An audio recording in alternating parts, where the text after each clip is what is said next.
Buenos días a todos. Soy Francisco Ribeiro Mendoza, director de Banco Piano, a cargo de la Gerencia de Finanzas, y es un placer que estemos nuevamente en contacto después de tanto tiempo sin vernos. Les comento que tenemos más de 600 inscriptos, por los que les agradezco a todos su interés y su participación. Afortunadamente, y gracias a esta repentina inmersión tecnológica que todos hicimos, hoy podemos volver a estar juntos, aunque sea en forma virtual. Los temas de hoy son de actualidad y entendemos que pueden ser de ayuda para decidir en esta realidad tan compleja y cambiante en materia económica.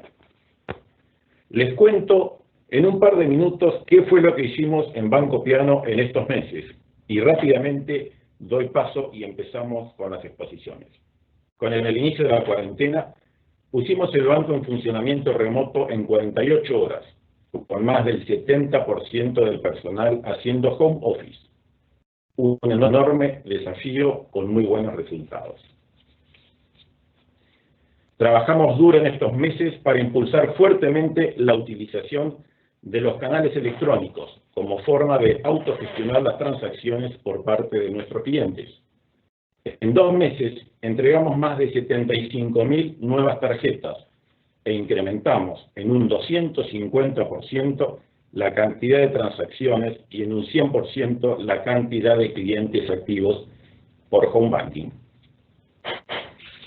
También, por intermedio de la aplicación Link Celular Banco Piano, pusimos operativas todas las funcionalidades de home banking para operar plenamente desde el teléfono móvil.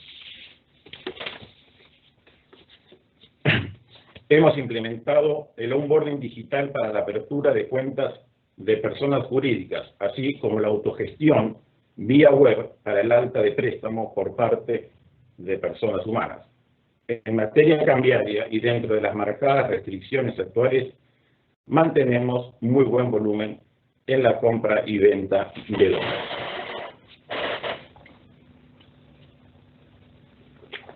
Les comento, porque generalmente hay confusión, que está habilitada la operatoria de canje.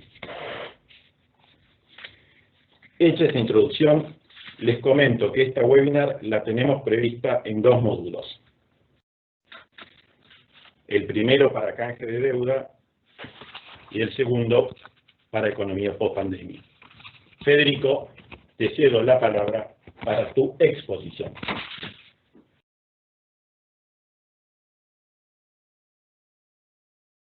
Bueno, ¿qué tal? Buenos días. Un placer estar con Banco Piano en este evento. Así que, bueno, como les adelantaba Francisco, la idea es hacer 2 bloques. Un bloque más sobre canje de deuda y decisiones financieras en este contexto de incertidumbre macroeconómica. Y después meternos de lleno en lo que tiene que ver con la economía post-pandemia. Así que un placer para nosotros y si quieren vamos arrancando, podemos ir pasando a la siguiente diapositiva para ir contando un poquito la introducción a este canje de deuda, ¿no? En la siguiente diapositiva lo que vamos a ver y lo que tratamos de explicar en la siguiente diapositiva es, fíjense en lo que estamos viendo acá es la inyección monetaria que está haciendo la Reserva Federal de Estados Unidos, ¿no? Porque es muy importante primero marcar el canje de deuda y la situación macroeconómica argentina en el contexto internacional. La línea verde, en la diapositiva anterior, perdón, ahí, la línea verde marca el ritmo al que está colocando dólares la Reserva Federal de Estados Unidos. Y fíjense en que lo que está haciendo la Reserva Federal de Estados Unidos en términos de inyección de liquidez, de dólares que está tirando en la economía, una economía que lo puede hacer porque tiene espacio macroeconómico, tiene una moneda de reserva de valor en la que el mundo ahorra, pero esto está generando un escenario de hiperliquidez global. Van a haber muchos dólares, que una vez que pase la pandemia, eso tiene que ser una oportunidad para que las economías emergentes puedan reciclar parte de esa liquidez. Fíjense en que en tan solo en el 6% del tiempo que llevó la emisión monetaria en los 4 años post-crisis 2008-2009, en el 6% de ese tiempo, la Fed ya emitió casi el 60% de toda esa emisión monetaria, para tener en cuenta un poco la magnitud y el tamaño y la velocidad con la que viene inyectando liquidez la Reserva Federal de Estados Unidos frente a esta pandemia global. Esto como primer punto de partida. En la siguiente diapositiva, lo que vamos a ver es un poco, ayer se conocieron la tercera propuesta de Guzmán, del canje de deuda, lo llamamos la tercera sinfonía de Guzmán, ¿no? Un poco para ir poniendo una descripción y un análisis en esta saga de la deuda. Y lo que vemos es que también salieron las propuestas de los acreedores, con lo cual ahí hubo una pausa en esta negociación de la deuda donde se venían acercando las puntas, pero en la situación de ayer lo que tenemos es un canje de deuda en la tercera versión del gobierno, que en líneas generales en promedio vale 50 de valor promedio, tomando una tasa de descuento del 10%, cuando los acreedores ad hoc están en la zona de 56,5 a la misma tasa de descuento, con lo cual esas son las puntas se vienen acercando. Recordemos que la primera propuesta de Guzmán estaba en la zona de 41, la segunda en la zona de 47 y en esta tercera propuesta está en la zona de 50, descontado al 10 de tasa. Los acreedores están en 56,5. Fíjense que esa diferencia implica, en términos de diferencia de ahorro de capital e intereses acumulado al 2028, en 5.700 millones de dólares. Ahora, ese 50 además tiene un endulzante, la propuesta argentina, que tiene que ver con el pago de los intereses corridos, con un esquema de un bono que valuado al 10 está en la zona de 1,5 que agrega de valor presente a ese 50, y después está un cupón atado a las exportaciones, otro instrumento que depende cómo se evalúe, pero puede agregar en términos de 1,5, 2 de NPV, con lo cual la propuesta de Guzmán está en esa zona, ¿no? 54, 55 con el endulzante, y los acreedores parten de una zona de 56,5 más el pago de los intereses corridos que están en 2,5. Entonces, las puntas se están acercando, ayer hubo una interrupción, con lo cual probablemente esto se siga negociando. La verdad que al estar las puntas tan cerca sería, digamos, algo muy arriesgado que el gobierno, digamos, patee el tablero y no se intente resolver este tema por la poca distancia que queda en términos de valor de la propuesta y en términos de lo que tiene que ver con el ahorro en capital e intereses. En la próxima diapositiva lo que vamos a ver es, bueno, supongamos que sale la oferta tal como la planteó Guzmán, con este 50 de valor promedio para los distintos bonos. Tenemos un bono a 2030, a 2035, a 2046, a 2038 y a 2042.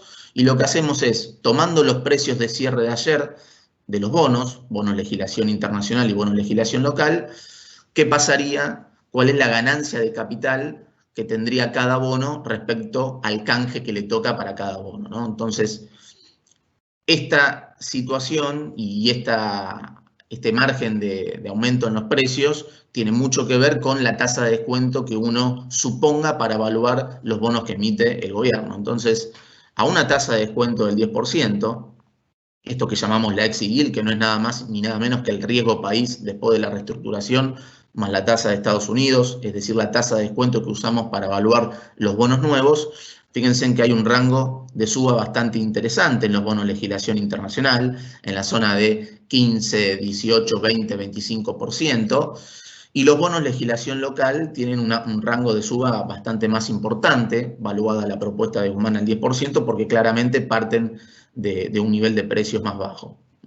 Una ganancia promedio que podría estar en la zona de 40%, suponiendo esa tasa de descuento teórica del 10%. En la próxima diapositiva, lo que hacemos es ponernos un poco más exigentes en la tasa de descuento. Supongamos que que la tasa de descuento en vez de ser 10 sea 12%, entonces ahí los bonos que entrega Guzmán valen menos. La propuesta ya está más cerca del 42% de NPV en vez del 50%, y entonces lo que vemos es que a los precios actuales los bonos de legislación internacional están muy justitos, digamos, con los nuevos bonos. Ya no hay un margen de ganancia claro, inclusive hay margen de pérdida en algunos casos.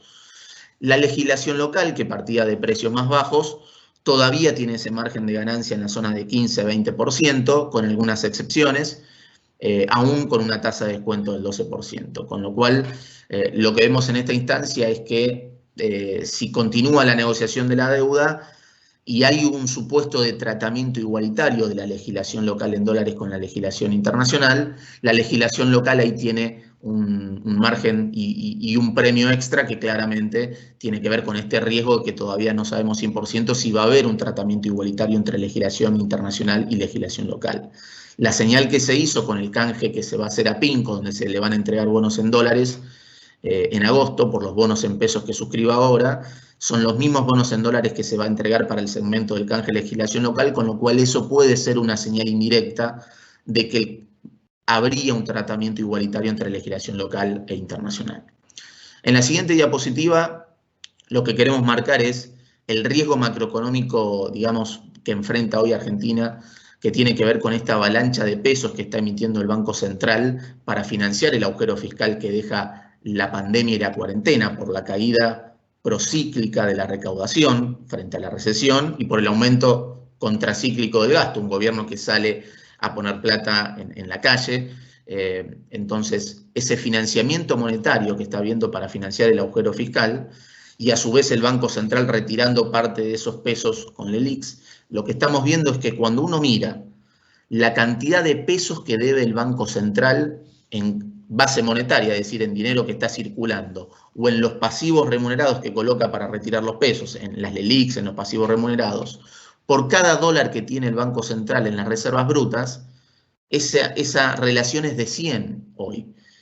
Y venía siendo en la zona de 45 y 50 tan solo en septiembre pasado, con lo cual, fíjense que hay un aumento muy fuerte y exponencial en la cantidad de pesos que debe el Banco Central en dinero circulante o en papelitos que coloca con LELIQs por cada dólar de reserva del Banco Central, y esto configura el principal riesgo macroeconómico y cambiario, ¿no? Este desbalance monetario cambiario que hay producto del agujero fiscal financiado con emisión monetaria y del ruido de la incertidumbre que hay con la negociación de la deuda, que eso fue pasando factura también en las reservas del Banco Central en un contexto de brecha. En la siguiente diapositiva, lo que vemos justamente es, bueno, el número de las reservas netas, porque las reservas brutas son 43.000 millones de dólares, pero cuando uno va descontando los encajes que hay en el sistema financiero, el swap con China, el número de reservas líquidas está más cerca de la zona de 7.000 millones de dólares. Con lo cual, este contexto, digamos, explica mejor este riesgo macroeconómico ahí en términos de desequilibrio monetario cambiario, porque hay un nivel de reservas netas bastante finito en un contexto, digamos, claramente que en un contexto de cepo el Banco Central tiene un poco más de margen y en un contexto donde el gobierno no está pagando los vencimientos de deuda. En la próxima diapositiva lo que vamos a ver es la contrapartida de este desequilibrio monetario que tiene que ver con la historia un poco del tipo de cambio de Argentina, descontado por inflación, ¿no? Argentina está cara o barata en dólares, descontado, digamos, por inflación, al dólar de la brecha y al dólar oficial. Entonces, lo interesante es ver que, aún tomando el dólar oficial de 70, ese dólar descontado o deflactado por la inflación, en términos de índice de competitividad de tipo de cambio real, eso implica un tipo de cambio real de 1,85. Este 1,85 es base 1 diciembre de 2001, con lo cual, aún tomando el dólar oficial, hay cierto colchón cambiario y cierta competitividad. Es un tipo de cambio que está 85% mejor que en diciembre de 2001, está por debajo del overshooting de 2002 de 2,81, pero aún está por arriba de la salida del cepo en 2015, que ese número era más parecido a 1,40 o 1,50. Ahora, ¿el problema cuál es? El problema es la brecha, esta brecha en zona de 50-60% que genera una señal negativa a la exportación, genera un incentivo a la importación y empieza a comer superávit comercial y empieza a presionar en las reservas. Fíjense en que al dólar de la brecha, del contado con liquidación, ese tipo de cambio real, que hoy es 1,85, sería un tipo de cambio real de 2,91. Fíjense en que sería el mismo dólar que teníamos en la crisis 2002. Entonces, fíjense en cómo Argentina, tomando el tipo de cambio de la brecha, está tan barata en dólares como en el 2002, y esto para tener en cuenta un poco dónde está el complemento del riesgo macroeconómico. No es un desequilibrio monetario, el tipo de cambio real es alto a nivel histórico tomando el dólar oficial, pero el problema es esa brecha cambiaria que mete mucho ruido en la señal para desincentivar exportaciones, incentivar importaciones, y eso le mete presión al dólar oficial. Por eso el Banco Central tuvo que endurecer con los controles a las importaciones. En la diapositiva siguiente, un poco, digamos, nos hacemos la pregunta, bueno, también para mirar un poco la parte de los pesos, la curva de pesos, y qué alternativa hay de inversión en pesos para los que están interesados en tener una liquidez en pesos, ¿no? Y ahí siempre teniendo en cuenta este riesgo cambiario que implica el desbalance monetario y cambiario y esta brecha. Entonces ahí lo que tenemos es que los instrumentos atados al dólar link pueden ser una manera de tratar de diversificar la cartera de pesos. El problema es que como hay mucha demanda, no ofrece un rendimiento extra muy interesante las obligaciones negociables que están atadas a dólar link. La tasa fija, por ejemplo, el bono del TO21, que es un bono que estaba rindiendo una tasa fija de 52, que cuando uno lo arbitra con la curva CER, que rendía en la zona de 7% de premio, eso implica una inflación que ve el mercado en la zona de 45%. Puede ser una tasa atractiva si hay una negociación exitosa de la deuda y se calma la presión cambiaria, porque claramente esa tasa fija tiene un riesgo de licuación muy importante si hay un salto discreto del tipo de cambio o un aumento en la brecha. La curva CER, ahí brinda un activo y un rubro de activo bastante defensivo porque está rindiendo inflación más 7%, 6% en la parte corta y media de la curva, con lo cual es una manera tiene un premio mayor que el dólar link. Hay una semicobertura respecto a un salto en el tipo de cambio porque Argentina tiene un traslado a precios muy fuerte en un contexto de devaluación, y hay un premio bastante importante. Y después la apuesta en la brecha es un escenario binomial. Si hay un escenario, digamos, exitoso de arreglo de la deuda, la brecha tiene rango para bajar, pero si la negociación de la deuda se trunca, podría seguir subiendo, más allá de que tomando el dólar de la brecha, Argentina está tan barata como en el 2002, ¿no? Siempre teniendo en cuenta ese escenario. Bueno, con este análisis respecto del canje de la deuda, lo que vamos a hacer ahora es ir pasando a lo que tiene que ver más con el análisis de la economía post-pandemia.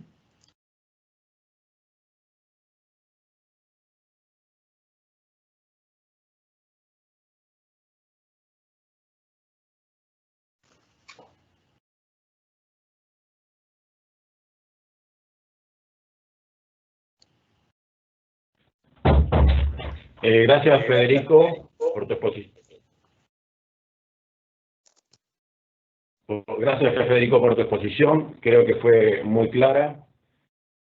Y recuerdo, no lo comenté anteriormente, que vamos a hacer un tercer módulo de preguntas. Pueden ir enviándolas por el chat. Así que quienes vayan teniendo alguna inquietud, la va enviando la pregunta por el chat y en los últimos 10-15 minutos las iremos contestando. Ahora ese es el turno de Martín Boutier, que nos explicará cómo puede llegar a ser la economía post-pandemia en el segundo semestre y en el 2021. Lógicamente esto es un tema que nos interesa a todos y tiene un flor de desafío en intentar explicarnos qué es lo que puede ocurrir y cómo podemos transitar los próximos meses. Me olvidé de comentar al inicio que Martín y Federico son los economistas que nos acompañan durante el año, son directores de Ecobo Consultores y son profesores de la Universidad de Itela. Son economistas que están habituados a escribir en los medios en temas vinculados con macroeconomía, deuda y finanzas. Bueno, Martín, tu turno, suerte y cantanos la justa.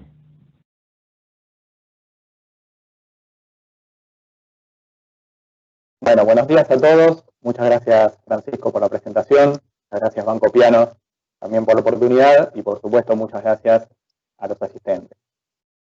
Hoy nos toca explicar un poco nuestra idea, nuestra visión de la pandemia y de la economía que podemos esperar en el día después. Tenemos un gran desafío, que se trata de un shock sin precedentes, con lo cual los economistas, los analistas que analizamos esta situación, no tenemos precedentes históricos a partir de los cuales buscar lecciones para intentar analizar esta situación e intentar pensar la economía el día después. En la diapositiva siguiente, básicamente tratamos de empezar a encarar el problema de esta pandemia, ¿no? Intentar buscar cuál es la naturaleza del shock que está sufriendo la economía mundial, ¿no? Esto empieza siendo un shock de oferta, básicamente porque implica que las fábricas terminan cerrándose, hay amplios sectores a nivel global de la economía que terminan cerrados, ¿no? Los trabajadores no pueden ir a las fábricas, con lo cual hay un impacto directo sobre el nivel de actividad, ¿no? Esa es una dimensión de un shock de oferta. A su vez, este shock de oferta induce, por su naturaleza, un shock de demanda, ¿no? Porque básicamente implica que estos trabajadores que no pueden producir, que todos los sectores de la economía que están cerrados o tienen algún grado de afectación, terminan generando menores ingresos, ¿no? Y se observa también un aumento del desempleo a nivel global, y justamente este aumento en el desempleo, esta caída en los ingresos, caída en el poder adquisitivo, termina generando comportamientos precautorios por parte de los consumidores, un menor gasto, un mayor ahorro, y termina de alguna manera reforzando el impacto del shock de oferta sobre el nivel de actividad. Y de ahí es que uno ve, cuando analiza las estadísticas, los datos que se van conociendo alrededor del mundo en términos de actividad, en términos de empleo, uno ve caídas que no tienen precedentes, ¿no? En el nivel de actividad. Y cuando uno observa en esta diapositiva, intentamos de alguna manera tener en cuenta cuáles son los factores que analizan, que miran los gobiernos a la hora de tomar una respuesta y de intentar aplanar las curvas de contagio, ¿no? Que eso fue en gran medida el objetivo de todos los gobiernos a nivel global. Y en cierto modo nosotros planteamos un trilema, ¿no? Y los gobiernos a nivel mundial, cada uno con sus particularidades, con sus objetivos, pero todos están enfrentando un balance muy delicado entre salud, ¿no? Entre priorizar tener una menor tasa de contagios, una curva más plana y obviamente una menor cantidad de víctimas fatales. Priorizar también la economía, ¿no? Porque las medidas que tienden a aplanar la curva, ¿no? Justamente cerrar fábricas, restringir movimientos, reducir la circulación, tienen un impacto también muy severo, ¿no? Sobre la economía, eso lo estamos viendo particularmente también en la Argentina. Y tenemos una tercera dimensión que tiene que ver con las libertades individuales, ¿no? Las cuarentenas implican restricciones sobre las libertades en países democráticos que no se han visto quizás desde las épocas de guerras, incluso también las aplicaciones de seguimiento de personas, ¿no? Que eso implica un manejo de datos que claramente también abre un debate sobre, bueno, cuál es el respeto eventualmente a la privacidad de esas cuestiones, de estas aplicaciones, en gobiernos democráticos, ¿no? Digamos, estos son, básicamente son tres dimensiones muy significativas en la vida en los países democráticos, y claramente los gobiernos enfrentan un balance entre todas estas tres situaciones. La diapositiva siguiente, simplemente para resumirlo un poco, estos impactos sobre el nivel de actividad que estamos viendo ya yendo puntualmente a nuestro país, estos impactos sobre el nivel de actividad fuerzan una respuesta por parte del gobierno, ¿no? Intentando matizar un poco este impacto sobre la demanda, este impacto sobre la caída en los ingresos, sobre el aumento del desempleo, y eso lo podemos ver a nivel fiscal, ¿no? Cuando uno analiza la dinámica del gasto primario, desde que comenzó la pandemia, a mediados de marzo, tenemos también el dato de abril, y cuando uno analiza la dinámica de los ingresos. Cuando uno observa el gasto, se observa un significativo aumento a partir de marzo, se observa en forma plena en abril, con prácticamente un aumento de 100%, ¿no? Prácticamente una duplicación en el gasto respecto a los niveles de abril del año pasado, y se observa también, como comentó Federico, un desplome en los niveles de la recaudación, ¿no? Digamos, los sectores que están siendo afectados por la pandemia, hay sectores que directamente no pueden trabajar, con lo cual no tienen capacidad de pagar impuestos, otros quizá trabajan pero tienen dificultades para facturar, ¿no? Porque enfrentan también problemas de demanda, otros quizá también pueden facturar, pero dado el estrés de la cadena de pagos, tienen problemas para cobrar, con lo cual toda esta situación dificulta obviamente el cumplimiento de las obligaciones tributarias, reduce las bases imponibles y se genera una situación a nivel fiscal muy particular, ¿no? Con un aumento en el gasto muy significativo, medidas para tratar de mitigar los impactos sobre familias y sobre empresas, y un desplome en los niveles de recaudación. De hecho, fíjense que en abril la recaudación se ubicó por debajo del 20% interanual nominal, frente a una inflación que se ubica en la zona del 45% interanual. Y en la diapositiva siguiente, cuando uno analiza cómo se estaría financiando, ¿no?, este aumento en el déficit fiscal, uno tiene dos maneras de financiar un déficit. O bien colocando deuda, o bien recurriendo a financiamiento monetario del Banco Central, ¿no?, el Banco Central emitiendo para cubrir ese bache fiscal. En el caso de la Argentina, tampoco había ahorros previos, ¿no?, como algunos países como Chile o Noruega que pueden tener fondos soberanos. Argentina tampoco tiene acceso al crédito y mucho menos en plena renegociación de la deuda. Con lo cual, si uno analiza cuál es el impacto monetario del financiamiento del déficit fiscal, bueno, uno puede observar que en términos de necesidades de pesos estimadas entre junio y diciembre, ¿no?, que es lo que se necesitaría que el Banco Central inyecte a la economía, estamos hablando en la zona, no importa tanto el número, pero estamos hablando en la zona de 2 trillones de pesos, que eso es un nivel similar a la base monetaria, ¿no?, a la cantidad de la oferta monetaria que hoy está disponible en la economía, con lo cual es una magnitud muy significativa y plantea desafíos muy relevantes hacia adelante. En la siguiente diapositiva, básicamente lo que intentamos pensar, ¿no?, antes de pasar puntualmente a las proyecciones de la Argentina, es cómo va a ser la nueva normalidad, ¿no?, esta famosa nueva normalidad, cómo va a ser la recuperación. Y nosotros tenemos razones, un poco en línea también con las proyecciones del Fondo Monetario o de la OCDE, de que la recuperación no va a ser en V, ¿no?, que va a ser una recuperación gradual, en todo caso, y cuando uno analiza los interrogantes que nos quedan hacia adelante, bueno, obviamente la dinámica de la recuperación va a depender de cómo vaya siendo el levantamiento secuencial de las restricciones y cómo va a ser el comportamiento de los consumidores, ¿no?, una vez que se vayan levantando las restricciones. Y esto puntualmente es muy relevante para los sectores más afectados, como los restaurantes, como el turismo, ¿no?, los vinculados, los viajes, los más afectados durante la pandemia, ¿no? Y acá la gran pregunta es si vamos a tener una segunda oleada o no, ¿no? Esto es muy relevante de la pandemia. Después también tenemos las eventuales disrupciones que se van dando en los factores de producción. Las empresas que han cerrado como consecuencia de las restricciones, ¿no?, que bajaron las persianas mientras durara la pandemia. Bueno, la gran pregunta es si van a seguir estando, ¿no?, una vez que las restricciones se vayan levantando, o si van a haber quedado afectadas en el medio. Y eso va a determinar, obviamente, la velocidad de la recuperación. Y también va a ser importante pensar en los cambios de hábitos y la reorganización de la producción a mediano y a largo plazo. Esta pandemia probablemente nos deje mejoras de productividad en algunos sectores, ¿no?, vinculados a comercio digital, vinculados a cuestiones de teletrabajo, pero sin duda también va a afectar a otros sectores, ¿no?, quizá incluso en el largo plazo y bien pasada la pandemia, ¿no?, como los sectores quizá de viajes, algunos sectores puntuales del real estate. Y ya pasando a la Argentina, puntual, en la próxima diapositiva, para pensar un poco en cuáles son los factores que tenemos que tener en cuenta a la hora de analizar las proyecciones en este escenario tan incierto, como comentaba Francisco. Las variables macroeconómicas, a nuestro juicio, en el corto plazo van a estar determinadas por 3 dimensiones. Por un lado, obviamente, la evolución de la pandemia, ¿no?, va a ser muy importante en qué medida se van levantando, flexibilizando las restricciones, cuál es la velocidad, cuál es la secuencia y obviamente si es que se vuelve o no se vuelve atrás en algunos sectores. Esto va a ser muy relevante.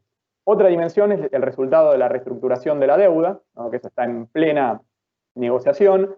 Va a ser muy relevante cómo sigue hacia adelante, si se observa algún acercamiento mayor en las puntas, luego de las ofertas que se conocieron ayer.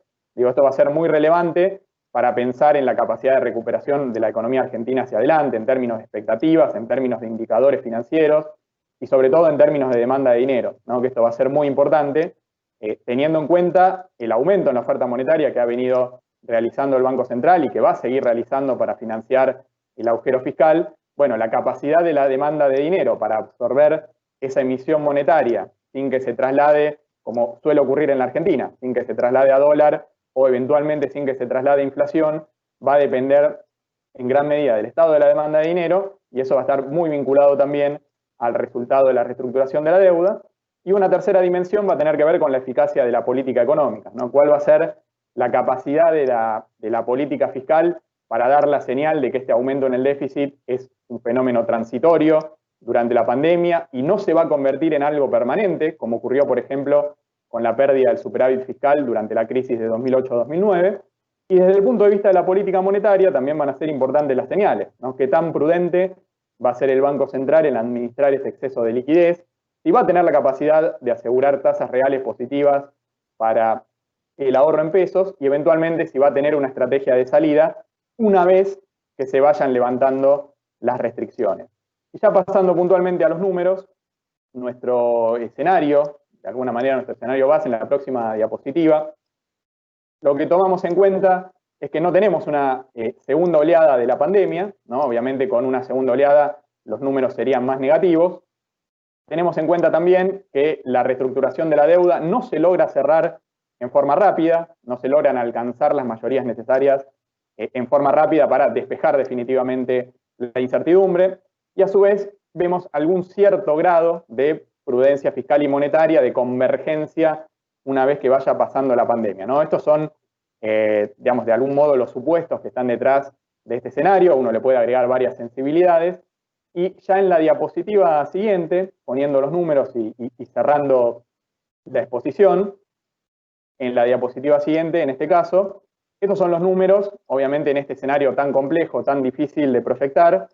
Nuestro escenario base con estos supuestos detrás apunta a un tipo de cambio que mantiene un deslizamiento acotado, pero tiene algún movimiento un poco más rápido respecto a lo que estuvimos viendo en este último tiempo, en la zona de 91 pesos a fin de año, con una brecha cambiaria que se ubica en la zona de 146 pesos, un dólar alternativo, ¿no? Podríamos decir un contado con liquidación, una caída del PIB en la zona de 9,5%, poco en línea con los números que uno ve a nivel global, un aumento en la tasa del desempleo hacia la zona de 14% y una inflación en la zona de 48%, con una cierta desaceleración respecto al número que se vio el año pasado, y eso lo estamos viendo durante estos meses con registros de inflación que obviamente hay que tomarlos con mucha cautela, dadas las condiciones particulares que está viviendo la economía.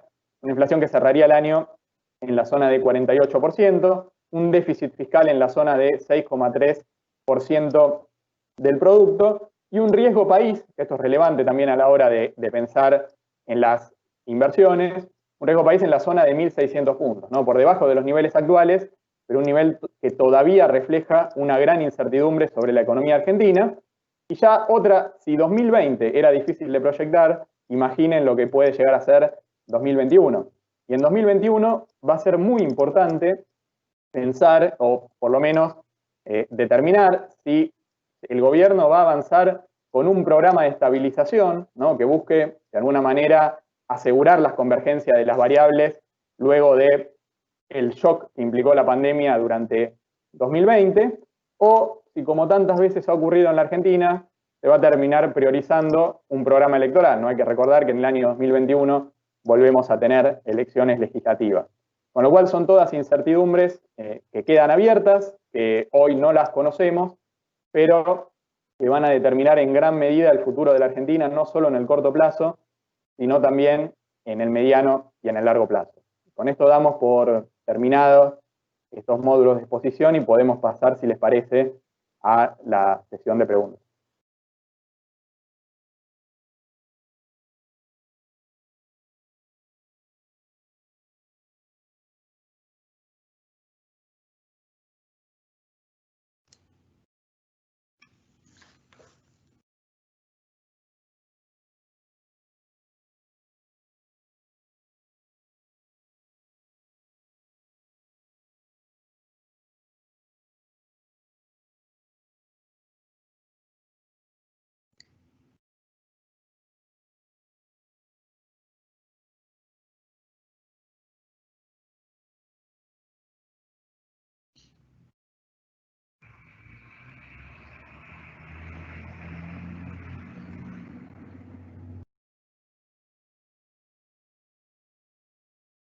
Buen día, les habla Matías Balestrín, del Departamento de Inversiones.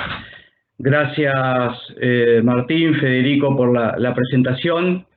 La verdad que fue muy clara y muy útil. Espero que todos los participantes la hayan disfrutado. Bueno, el chat estuvo bastante activo, así que vamos a intentar en unas pocas preguntas resumir a grandes rasgos las preguntas que se presentaron. Hubo algunas preguntas que vimos que son bastante operativas desde el punto de vista bancario. Así que al final de la presentación se les va a brindar una dirección de correo electrónico donde a ese tipo de preguntas les pedimos la manden a esa dirección, así las podemos responder. Bueno, voy a leerles la primera pregunta.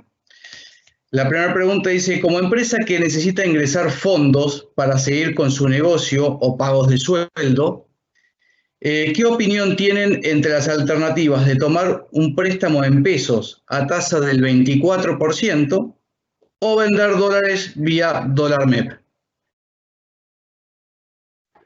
Pasamos a Federico.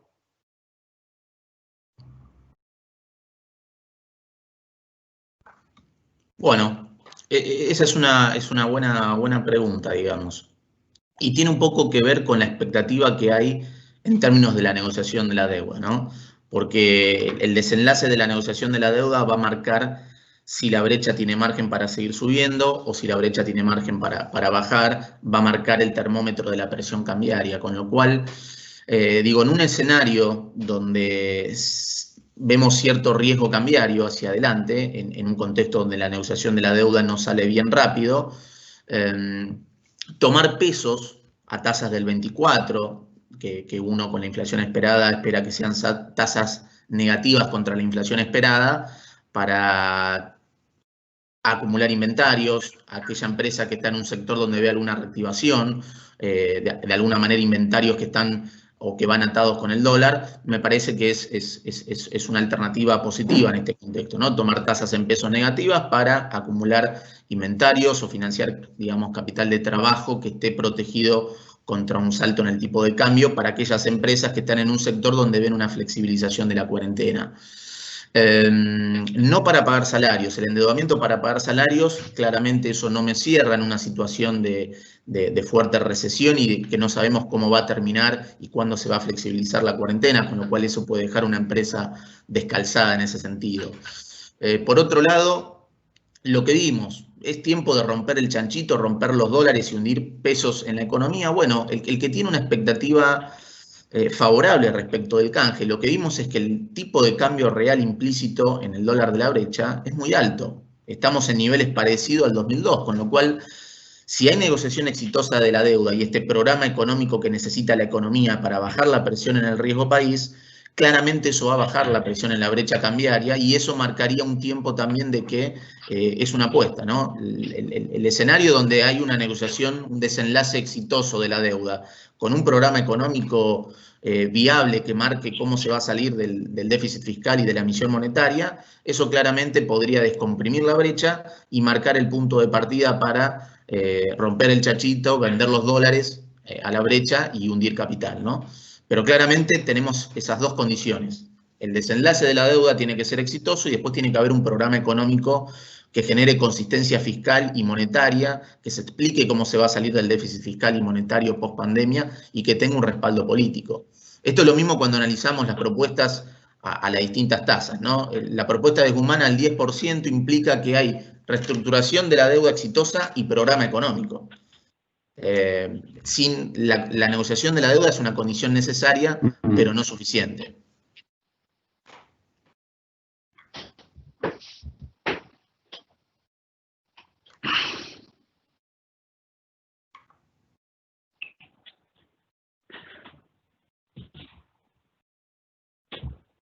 Bien, pasamos a la segunda pregunta.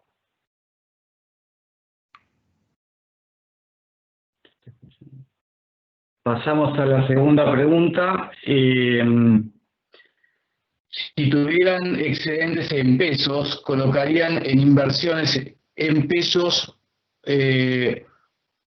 como alternativa a comprar bonos en dólares o acciones? Esta es más una pregunta de inversión, parecería de corto plazo, ¿no? Bueno, es una muy buena pregunta y se puede contestar dentro de este contexto de incertidumbre. Obviamente, siempre la decisión de inversión depende de cada uno y depende de la aversión al riesgo que cada uno tenga, de las necesidades de liquidez, etcétera. Pero si uno tuviera que contestarla en función de cuál es el escenario base con el cual nosotros estamos trabajando y con el cual expusimos, ¿no? De un levantamiento secuencial en las restricciones, que este levantamiento secuencial en las restricciones, a medida que se va normalizando la economía, uno también podría esperar que los canales de transmisión a la inflación, que se ha mantenido anestesiada en este último tiempo, se vayan acelerando un poco y se vayan haciendo más fluidos. Uno también ve un escenario donde se va avanzando en la renegociación de la deuda, se van acercando las juntas, pero no se alcanzan todavía las mayorías necesarias para despejar el tema. De ahí un riesgo país que se mantiene muy elevado, ¿no? En nuestro escenario base, un poco más abajo de los niveles actuales, pero en niveles muy elevados, y un tipo de cambio que sigue estando manejado por el Banco Central, sigue teniendo capacidad de manejo del tipo de cambio, pero que indudablemente se va a ir moviendo un poco más rápido, ¿no? A medida que esta situación vaya pasando el tiempo. Y después, desde el lado de la política monetaria y de la política fiscal, una convergencia gradual hacia un escenario de mayor normalidad y el sostenimiento de tasas de interés para el ahorro que se van manteniendo en niveles positivos. Con lo cual, me parece que frente a un escenario con este grado de incertidumbre, ¿no? Siempre hay que tener en cuenta los riesgos que tiene cada escenario, los riesgos que tiene cada inversión, y me parece que es muy importante hoy, digamos, también volver a recordar el valor que tiene la diversificación de los activos, ¿no? Frente a escenarios que son tan inciertos, diversificación en términos de plazos, diversificación en términos de monedas, ¿no? Si nos vamos a activos vinculados al peso, si nos vamos a activos que nos cubran vinculados en dólares. Y digo, creo que este escenario tan incierto, con tantos factores que están jugando, que todavía no conocemos y donde no tenemos precedentes históricos para intentar, de alguna manera, tener una visión quizá un poco más acabada y precisa, me parece que es un buen momento para recordar la importancia nuevamente de la diversificación y obviamente tomar decisiones en función de los escenarios que uno termine viendo más probable. En nuestro caso es este escenario base con los supuestos que hemos mencionado. Bien, muy claro. Vamos a una tercera pregunta, y esta tiene que ver con la deuda, con el canje de deuda. Dice, si uno tiene bonos como el Bonar 24, ¿sugieren pasar a otro bono más largo o, por ejemplo, al bono discount, legislación argentina, ya que viene de un canje anterior? Bueno, ahí es una pregunta, digamos, cuya respuesta depende un poco de cuál es la expectativa, ¿no? Digo, y esto para ponerlos en términos claros. Cuanto más optimistas seamos en términos del margen que tiene Argentina para ir bajando el riesgo país, en una situación que depende de una negociación exitosa de la deuda y un programa económico que va generando credibilidad, nos conviene posicionarnos en bonos más largos, pasar de la I-24 a un bono legislación local más largo, que puede ser el 37 o el DICA, por ejemplo, para tratar justamente de capturar ese efecto. Los bonos más largos son bonos más riesgosos, es decir, su precio sube más rápido cuando baja la tasa de descuento, cuando baja el riesgo país, y al revés, cuando sube el riesgo país en un escenario negativo, su precio baja más rápido. Entonces, si la apuesta es a un escenario que a mediano plazo Argentina logra la solución de la deuda en un escenario de hiperliquidez global como vimos, donde es un mundo de tasas negativas, y hay un programa económico que genera credibilidad, y Argentina en el mediano plazo y en un mundo de tasas negativas puede estar rindiendo 8%, que sigue siendo una tasa altísima, en ese contexto al 8% la propuesta de Guzmán vale 60%. partiendo de bonos en 34. Con lo cual, el que quiere capturar ese efecto porque es optimista en ese sentido de mediano plazo, le conviene posicionarse en bonos largos. Ahora, si la situación es donde va a haber más volatilidad, más incertidumbre, y no está tan claro que Argentina salga rápida de la negociación de la deuda y tenga un desenlace exitoso y que al mismo tiempo esté el programa económico de consistencia fiscal y monetaria que se necesita para bajar el riesgo país, y nos mantenemos en un riesgo país en la zona de 12, en tasa de descuento de 12% o arriba de esa tasa de descuento, en un riesgo país alto, ahí conviene estar posicionados en los bonos cortos y quedarse en el bono más corto como el I-24, el AO20, digamos, para tener, digamos, capturar o ser más defensivos respecto a un escenario que no es tan positivo. Yo lo analizaría bien desde ese lado, ¿no? Gracias, Federico. Tenemos una siguiente pregunta, en realidad son dos preguntas en una.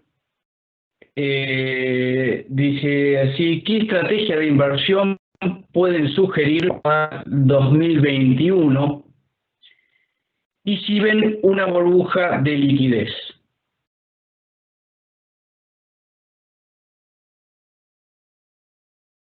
Bueno, es una pregunta muy interesante también. Retomo un poco lo que decía Federico. Digo, eso claramente va a depender de la expectativa, ¿no?, que uno vaya teniendo. 2021 en la Argentina cataloga como largo plazo, ¿no?, de algún modo, y eso va a estar totalmente vinculado, ¿no?, con lo que pueda ocurrir de alguna manera con tanto la salida de la pandemia, como un poco tratamos de explicar en la exposición, como eventualmente la tónica que le imprima el gobierno a la política económica durante el año que viene, ¿no? Si se va a priorizar un programa de estabilización que tienda a la normalización de la economía en términos de tipo de cambio, de inflación, de resultado fiscal, de política monetaria, o si eventualmente se va a priorizar un programa electoral de corto plazo que tenga sus consecuencias hacia el año 2022. Con lo cual me parece que, digo, obviamente dependiendo de las características y de las preferencias de cada inversor, pero digo, creo que, reafirmando un poco lo que había mencionado, creo que es muy importante la prudencia a la hora de tomar decisiones de inversión. Obviamente dependerá de la expectativa que cada uno tenga. Si uno espera que el gobierno avance rápido hacia la consistencia fiscal y monetaria, que la pandemia no tenga una segunda ola y que se logre una reestructuración de la deuda en forma rápida y se alcancen las mayorías en forma rápida, bueno, ahí nos conviene obviamente posicionarnos en activos más largos, en activos vinculados al riesgo argentino, ¿no?, como por ejemplo bonos, o también podríamos estar hablando de algunos segmentos de renta variable, pero si tomamos nuestro escenario base, ¿no?, digamos, con un movimiento más prudente hacia adelante, una convergencia hacia la normalización más lenta, más parsimoniosa, y en un escenario donde hay muchos riesgos que están abiertos, digo, creo que es importante tener en cuenta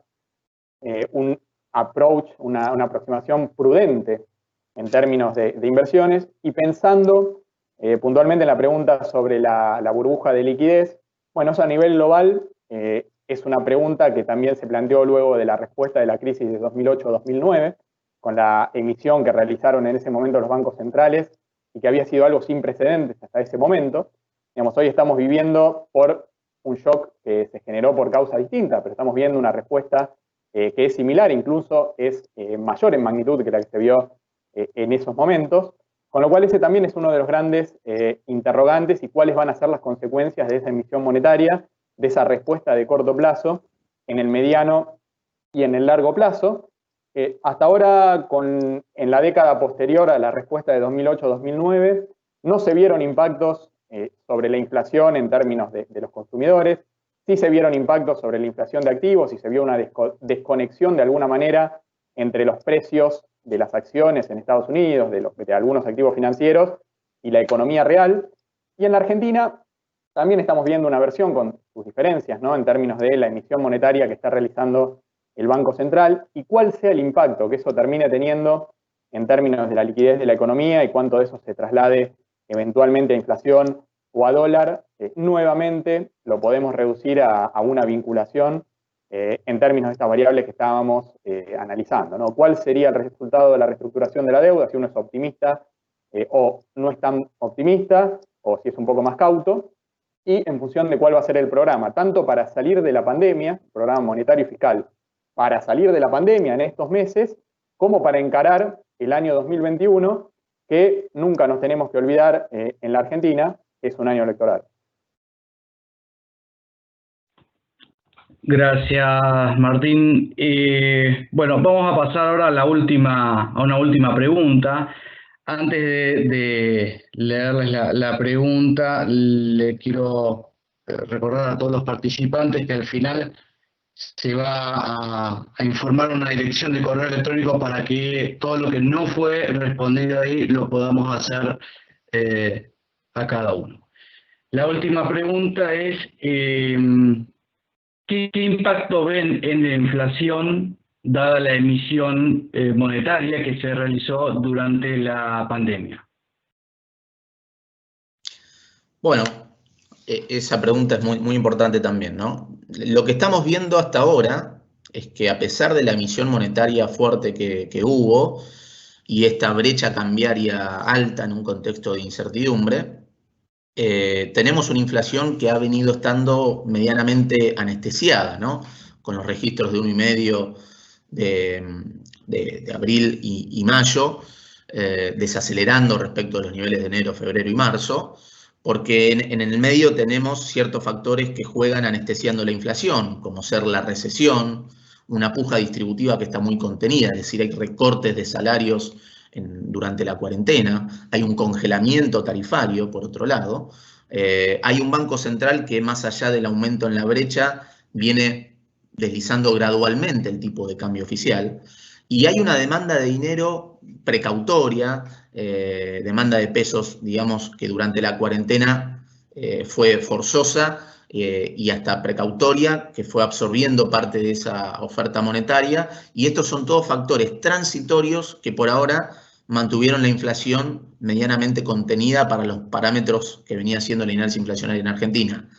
Pero hacia adelante, claramente, toda esta emisión monetaria que deja la pandemia por el agujero fiscal, en un contexto de incertidumbre con la deuda, va a ser clave cómo reaccione la demanda de dinero luego de la salida de la cuarentena para ver el impacto en precios que tenga esta situación y sobre todo la negociación de la deuda, porque es lo que va a marcar la cancha en la brecha y en la capacidad que tenga el Banco Central para mantener este deslizamiento gradual del Banco Central. Un Banco Central que ha vendido futuros, que ha puesto un endurecimiento en los controles cambiarios mucho más fuerte para poder deslizar el tipo de cambio de manera gradual.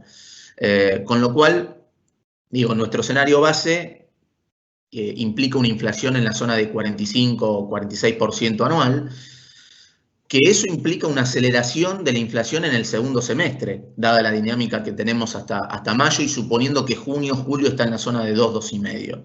Entonces, básicamente para cerrarlo, lo que vemos es una aceleración en el segundo semestre, básicamente porque parte de esta emisión monetaria, cuando se salga de la cuarentena, va a pasar factura en inflación. Además que los controles cambiarios que se hicieron al acceso de importadores, eso también puede generar alguna remarcación de precios, porque pueden haber importadores que tengan que acceder al dólar de la brecha para financiar importaciones. Entonces, esa emisión monetaria con un descongelamiento paulatino de las tarifas claramente va a dejar un arrastre en la inflación en el segundo semestre, pero para que sea contenido y no ir a un riesgo de aceleración brusca de la inflación, es necesario que haya expectativas favorables en torno a la negociación de la deuda y que claramente el gobierno marque ahora un programa de salida monetaria y fiscal de la cuarentena para coordinar expectativas y para que eso afloje la brecha y permita al Banco Central deslizar el tipo de cambio oficial en relación a la inflación. Lo que vimos es que no hay un problema de competitividad de tipo de cambio real, sino que hay un problema de brecha, y ese problema de brecha está asociado a este agujero fiscal financiado con emisión monetaria en el marco de incertidumbre en la negociación de la deuda. Con lo cual, si tenemos una negociación de la deuda que termina con un desenlace positivo y un programa económico, la brecha tiene margen para bajar, y el Banco Central puede deslizar paulatinamente el dólar oficial y ahí la inflación podría marcar una aceleración, pero dentro de todo contenida. El riesgo de espiralización aparece si no se resuelve lo de la deuda y si eso sigue generando presión cambiaria, aumento en la brecha y caída en las reservas. Gracias, Federico. Bueno, tenemos una pregunta más que nos parece relevante hacerla. Es una pregunta que viene desde el interior. Y que la pregunta es para Martín, ¿qué impacto ven sobre todas estas noticias que estamos leyendo sobre Vicentín? ¿Qué impacto consideran que puede tener? Bueno, es una noticia que inicialmente la propia noticia en sí, ¿no? Sin ir a los detalles puntuales o a lo que cada uno opine o a la opinión que se forme, digo, es una noticia que no ha caído bien, por lo menos en plena renegociación de la deuda. Si uno tuviera que tener una opinión, la verdad que este tipo de medidas no necesariamente es algo bueno o es algo malo, ¿no? En sí, sino que depende, obviamente, en gran medida de cuáles sean los motivos que están detrás y eventualmente cuáles sean las consecuencias. La verdad que lo que nosotros creemos es que hoy la Argentina está enfrentando una situación macroeconómica compleja que se retrotrae a varios años y a varias décadas detrás, ¿por qué no? En términos de mercado cambiario, en términos de inflación, en términos de problemas para sostener tasas reales positivas que puedan remunerar el ahorro. Y la verdad que creemos que eso, digamos, no se soluciona tomando medidas vinculadas puntualmente a empresas, sino que tiene que ver más bien con una cuestión de programa macroeconómico sostenido en el tiempo. Digamos, esta noticia puntual creemos que no ha caído bien, obviamente, en plena negociación de la deuda y donde todavía falta conocer eventualmente cuál va a ser el programa económico del gobierno, ya no para el manejo de la pandemia, sino fundamentalmente para toda la gestión de gobierno, ¿no? Recordemos que si bien parece que ha pasado mucho tiempo desde diciembre, bueno, apenas han pasado 7 meses, ¿no? Con lo cual, creo que todavía hace falta conocer un poco más cuál es el rumbo que va a terminar tomando el gobierno, tanto en el corto plazo como en el mediano y el largo plazo. Y en ese sentido, bueno, va a ser relevante tener en cuenta si esta situación de Vicentín es algo puntual, motivado por las características propias que ha enfrentado la empresa, o si termina teniendo otras derivaciones, ¿no? Digo, creo que va a estar muy vinculado a esa cuestión.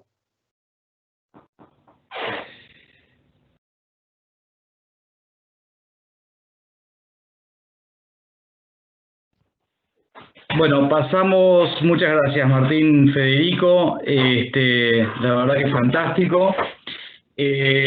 Pasamos ahora a Francisco para hacer un cierre, unas últimas palabras del evento. Bueno, Francisco, te dejo a vos para el cierre. Muchas gracias.